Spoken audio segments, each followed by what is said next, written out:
Monsieur Pertutti, vous êtes président de l'association Les Athées en Action, Atheist in Action. Expliquez-nous le sens de votre démarche.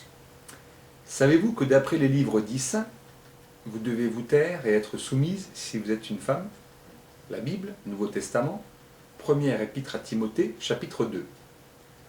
Pendant l'instruction, la femme doit garder le silence en toute soumission. Je ne permets pas à la femme d'enseigner ni de faire la loi à l'homme, qu'elle garde le silence. Vous devez également, selon la Bible, mourir si vous êtes homosexuel. La Bible, Ancien Testament, le Lévitique, chapitre 20. L'homme qui couche avec un homme, comme on couche avec une femme, c'est une abomination qu'ils ont tous deux commise. Ils devront mourir, leur sang retombera sur eux.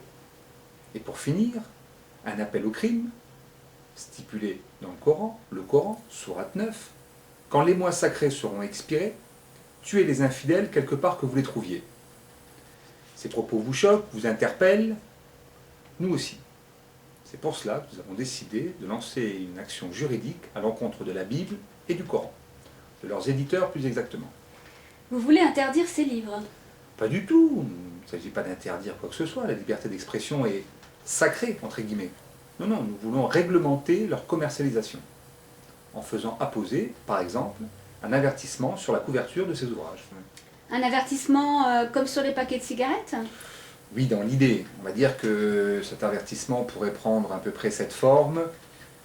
Attention, ce livre contient des passages sexistes, homophobes, sectaires et criminogènes. Il convient de le remettre dans son contexte historique, sachant qu'il a été écrit bien avant le Moyen-Âge.